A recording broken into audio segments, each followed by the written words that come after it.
Exam के दिनों में बच्चों में तनाव होना सामान्य होता है। परीक्षा की तारीख पास आते ही सिलेबस पूरा करने का दबाव और अच्छे रिजल्ट की चिंता में अक्सर बच्चे स्ट्रेस का शिकार हो जाते हैं। कई बार परिवार और शिक्षकों की उम्मीदें भी बच्चों में तनाव का कारण बन जाती हैं। कुछ बच्चों में परीक्षा का तनाव इस कदर बढ़ जाता है कि वो अपनी पढ़ाई पर भी ध्यान केंद्रित नहीं कर पाते। एग्जाम स्ट्रेस के कारण बच्चे सिर्फ मानसिक ही नहीं बल्कि शारीरिक रूप से भी काफी प्रभावित होते हैं। यूं तो सभी बच्चों पर परीक्षा का बड़ा दबाव होता है, लेकिन जिन बच्चों के बोर्ड एग्जाम होते हैं उन पर चौतरफा दबाव होता है। परीक्षा का, पीयर ग्रुप यानी कि सहपाठियों का, माता पिता का और आने वाले परिणाम का भी, क्योंकि इस पर उनका आगे का दाखिला निर्भर करता है।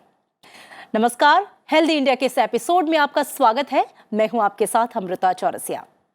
आपने एग्जाम फीवर या एग्जाम स्ट्रेस के बारे में तो जरूर सुना होगा।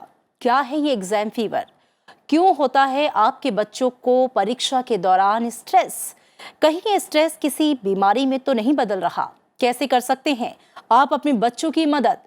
तमाम सवालों पर बात करने के लिए मेरे साथ स्टूडियो में दो खास मेहमान, दो एक्सपर्ट मौजूद हैं। उनसे आपका परिचय करा दूं। डॉक्टर ज्योति कपूर हैं, आप वरिष्ठ मनोचिकित्सक और संस्थापक हैं मनःस्थली। बहुत स्वागत है मैम आपका संसद टीवी में। साथ ही मेरे साथ स्टूडियो में मौजूद हैं डॉक्टर रचना भार्गव, आप प्रोफेसर हैं, मनोवैज्ञानिक, मनोचिकित्सक विभाग, एम्स में। आपका भी बहुत स्वागत है मैम संसद टीवी में। आइए चर्चा की शुरुआत करते हैं। सबसे पहला सवाल डॉक्टर ज्योति कपूर मैं आपसे करना चाहूंगी। बहुत ही आम है ये, लेकिन बहुत ज्यादा चिंता का कारण भी, कि बच्चे एग्जाम के दौरान इतना स्ट्रेस लेते हैं कि अपनी प्रतिभा का पूरा उपयोग भी नहीं कर पाते। हालांकि एग्जाम के दौरान स्ट्रेस होना आम बात है, लेकिन ये आम से कब परेशानी का सबब बन जाता है पता नहीं चलता। तो ये स्ट्रेस बढ़ना, इसके पीछे आप क्या वजह मानती हैं? बहुत सटीक क्वेश्चन अमृता। एग्ज़ाम एक ऐसी सिचुएशन होती है जिसमें हम मोस्टली इस बात पे फोकस कर रहे होते हैं कि हमारा आने वाला परिणाम क्या होने वाला है और उसके क्या इम्प्लिकेशंस हैं।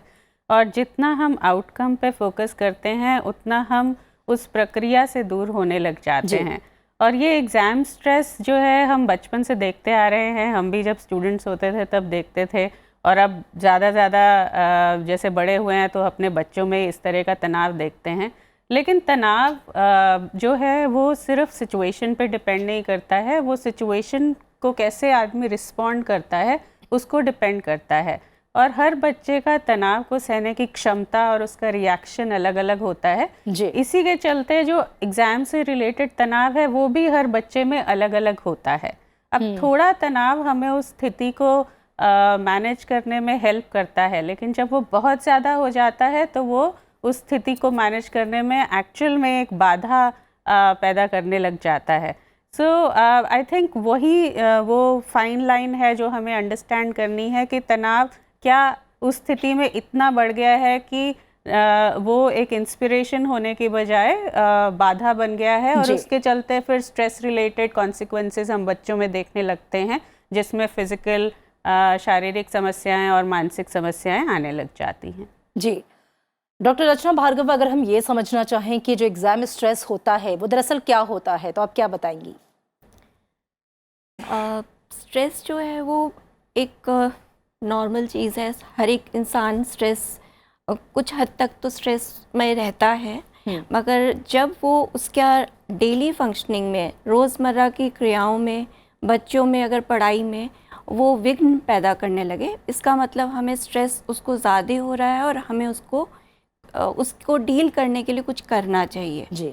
और उसमें डील करने के लिए परिवार, वो खुद, उसके दोस्त, स्कूल के शिक्षक, ये सभी डिफरेंट तरीके से रोल उनका है उनको उस स्ट्रेस को कम करने के लिए जी। डॉक्टर ज्योति, चूंकि सभी का रोल होता है, चाहे वो माता पिता हों, शिक्षक हों, खुद बच्चे हों, उनका पेयर ग्रुप हो, लेकिन जब बच्चों में स्ट्रेस होता है तो हम देखते हैं कि जो उनकी प्रतिभा है कि वो अपने एग्जाम को अच्छे से दे सकते हैं, स्ट्रेस में पढ़ाई करने से वो पढ़ाई जिस तरीके से वो उसको ले सकते हैं वो नहीं ले पाते और मार्क्स कहीं ना कहीं अच्छे की जगह खराब आते हैं।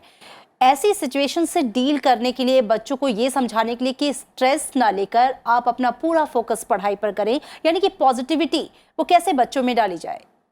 आई थिंक इसमें सबसे ज़्यादा जो रोल आ जाता है वो पेरेंट्स और टीचर्स का आ जाता है, क्योंकि जब हम बच्चों से बात करते हैं कि उनको तनाव क्यों हो रहा है, तो वो आम तौर पे बोलते हैं कि उन्हें तनाव इसलिए हो रहा है कि उनके नंबर अच्छे नहीं आएंगे, या उनके पेरेंट्स एक्सपेक्ट करते हैं, या टीचर्स कहते हैं कि तुम तो बहुत अच्छा कर सकते हो। तो जब उनका फोकस आउटकम्स पे जाने लग जाता है तो वो उस प्रोसेस को एंजॉय नहीं कर पाते हैं, और इसलिए उनको पोटेंशियल निखर के नहीं आता। तो I generally tell actually the parents and teachers कि आपको इस तरीके का तनाव दूर रखना है, आपको अपने आप को रिलैक्स रखना है ताकि आपका बच्चा रिलैक्स हो सके, कि एग्ज़ाम एक फेज़ है, एक प्रोसेस है, आपने पढ़ाई की है, कितनी की है, कितना समझ में आया है, एक तरीके से उसको जानने का है। और इसके लिए ज़रूरी है कि आप पढ़ाई अच्छी करें रादर देन कि आप इस बात पे सोचें कि मार्क्स कैसे आएंगे।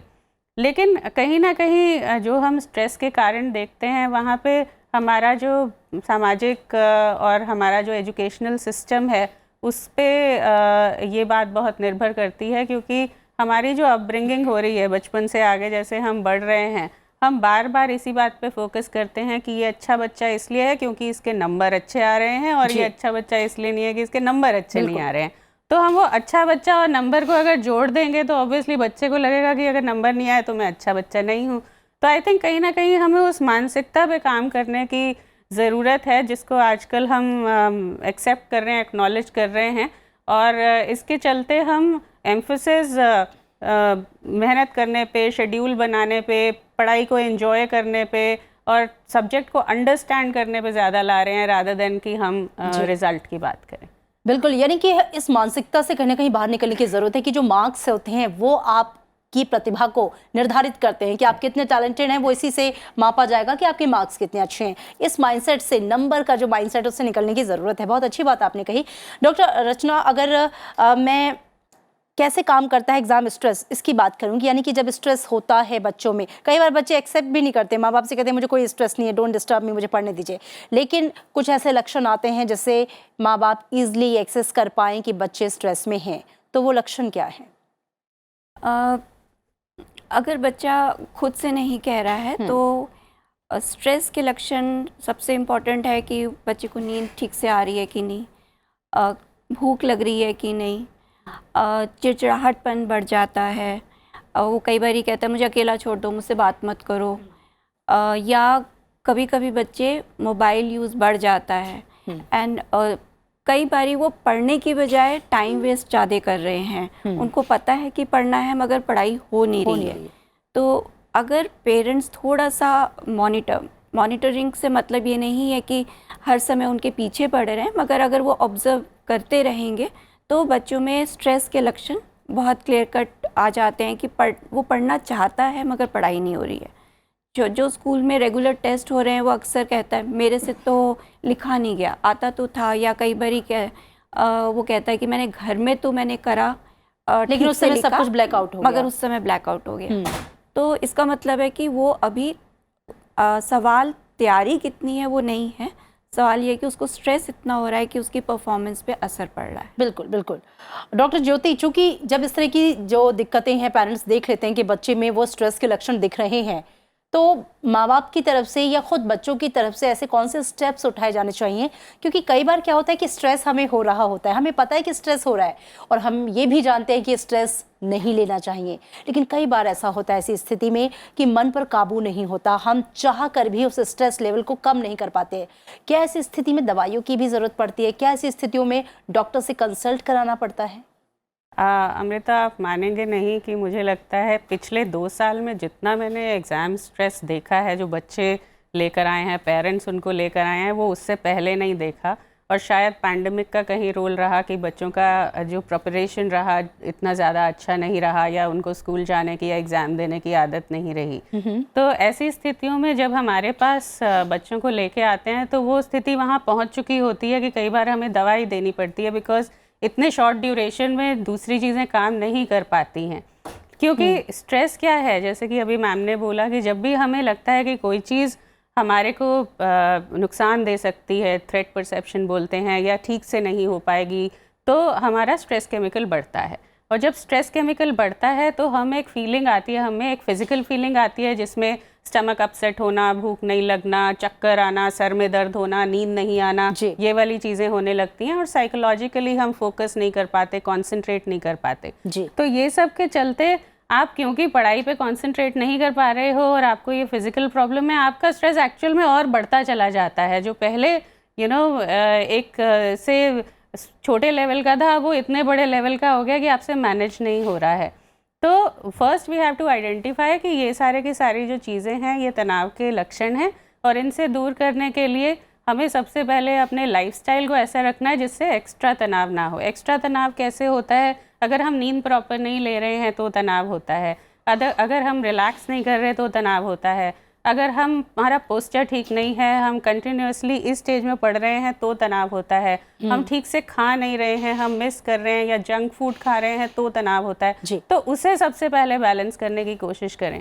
दूसरी चीज़ ये हो जाती है कि पेरेंट्स का रोल इम्पॉर्टेंट आ जाता है कि वो उन्हें रीअश्योर करें रादर देन कि उनको कहने के कि तुम पहले तो पढ़ते नहीं हो, अब तुम्हारे को टेंशन हो रही है।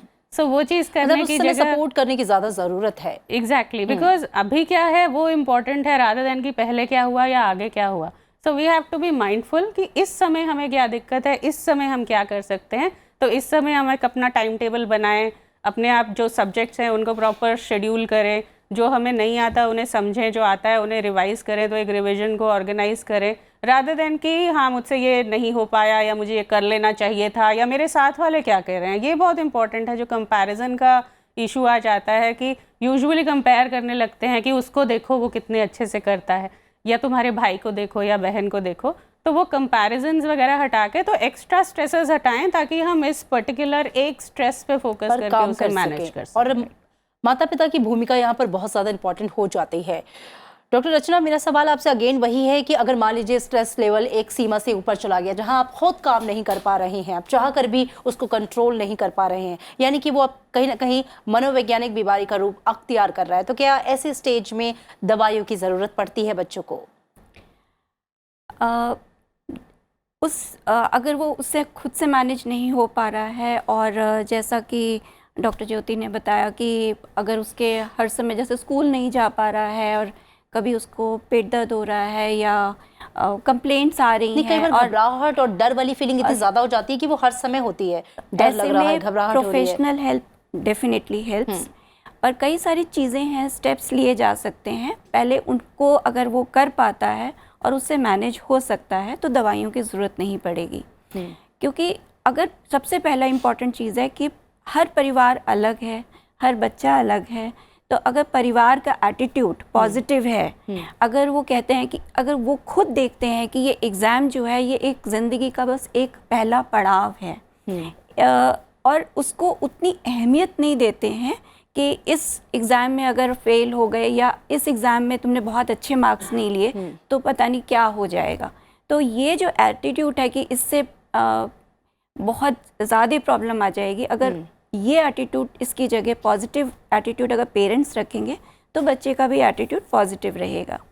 दूसरी चीज़ है कि जैसे कि डॉक्टर ज्योति ने कहा कि हमें पढ़ाई को पहले शेड्यूल में लाना है, कितने मेरे पास दिन है पढ़ने के, कितना टाइम है पर डे, और उसमें एम्फेसिस खाली पढ़ाई पे नहीं होना चाहिए, इट शुड बी इक्वली, एक बैलेंस लाने की ज़रूरत है। एग्ज़ाम है मगर रिलैक्सेशन है, टीवी है, दोस्तों के साथ मिलना है, ये सभी चीज़ें इम्पॉर्टेंट हैं।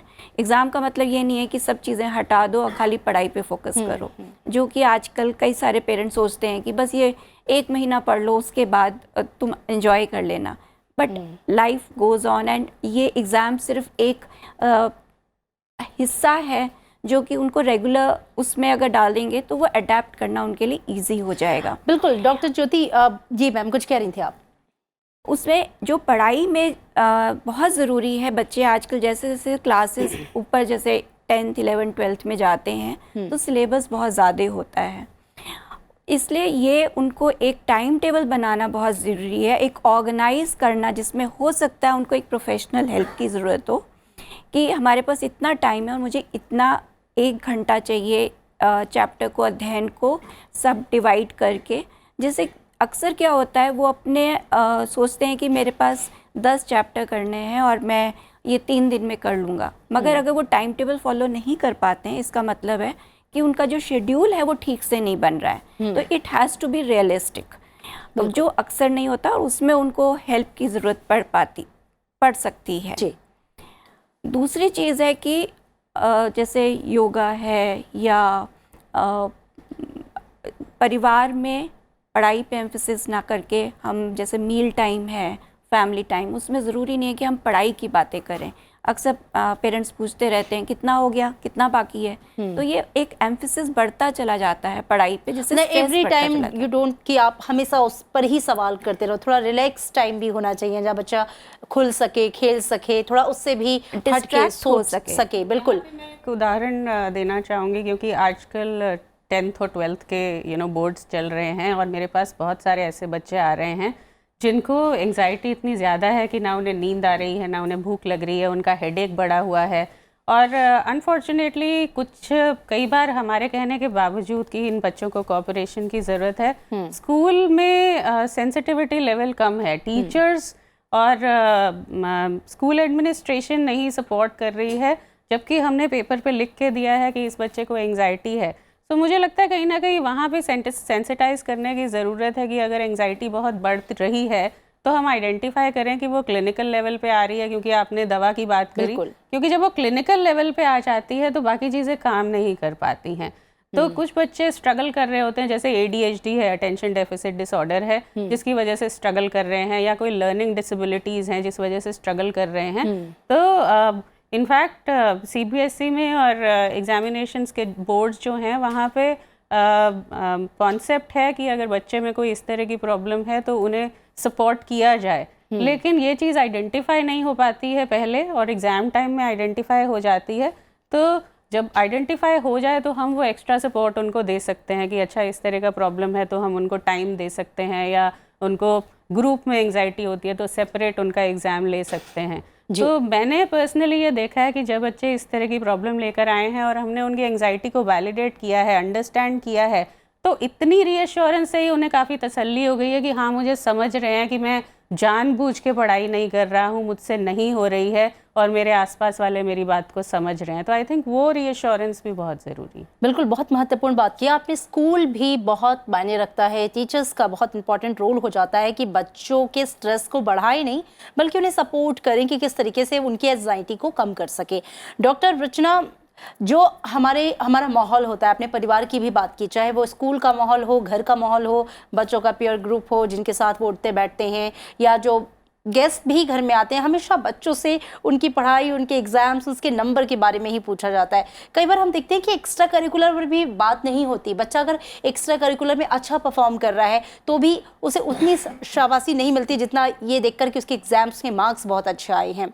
तो लगता नहीं कि बच्चों को ऐसा इन्वायरमेंट देने की ज़रूरत है जहाँ उनका सर्वांगीण विकास हो सके, एक्स्ट्रा करिकुलर संपूर्ण विकास हो सके, इस पर बातचीत हो ताकि बच्चों को भी खुलकर जीने का अवसर मिले। मुझे लगता है एक चीज़ पे स्ट्रेस देना ही स्ट्रेस को बढ़ा देता है। बिल्कुल सही कहा आपने। इनफैक्ट आजकल जब हमारे पास बच्चे और पेरेंट्स आते हैं तो हम उनको यही कहते हैं कि ये जो स्कूल के जो एग्ज़ाम्स हो रहे हैं एक्चुअली अब वो इतना महत्वपूर्ण नहीं रह गए हैं, क्योंकि कंपटीशन एग्ज़ाम्स हैं, बोर्ड एग्ज़ाम्स, उनके क्या मार्क्स आएंगे इट डज़ंट मैटर।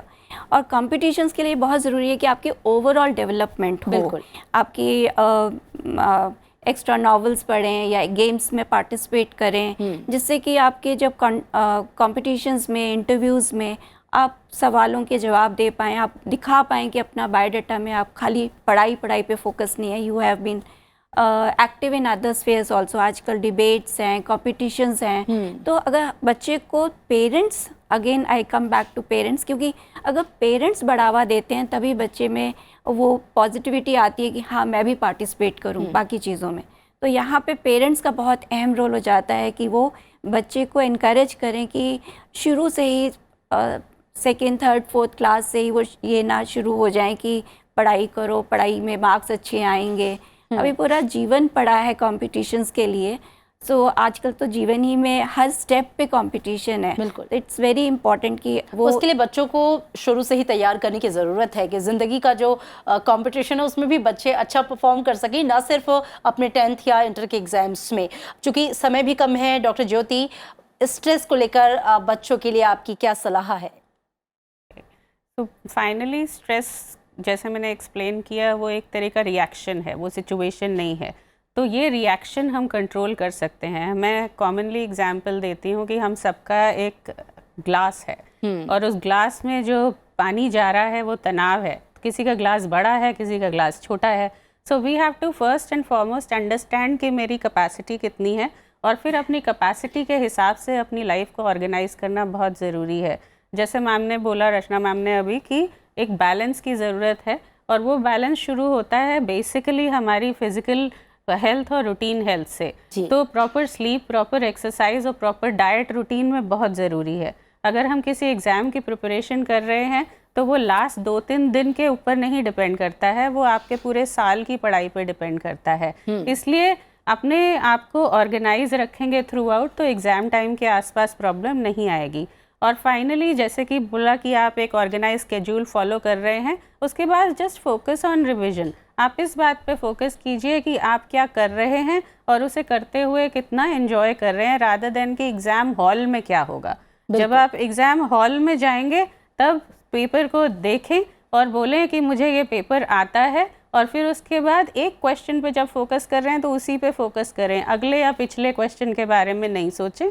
और टाइम मैनेजमेंट तो खैर एक टेक्निक है, हम सब लोग सीखते हैं कि ठीक है, अगर मेरे पास 30 क्वेश्चंस हैं तो मैंने स्लॉट्स में डिवाइड कर लिया है। तो एक प्रॉपर टेक्निक है एग्ज़ाम देने की, जो कि और कुछ रॉकेट साइंस नहीं है। वो अपने आप को रिलैक्स करना, चीज़ों को ऑर्गेनाइज करना, और उस मोमेंट में बस उसी चीज़ पे ध्यान देना, रादर देन कि घर जाके क्या होगा या कल क्या होगा, उस बारे में नहीं सोचना, will help us manage stress much better. इसके अलावा तनाव है, ज़िंदगी का हिस्सा है, उससे हम दूर नहीं जा सकते हैं, उसे मैनेज करना आना चाहिए। और नहीं आ रहा है तो पेरेंट्स की, टीचर्स की, माता पिता की या फिर प्रोफेशनल्स की राय लें। बिल्कुल। डॉक्टर रचना भार्गव, आपकी सलाह बच्चों के लिए?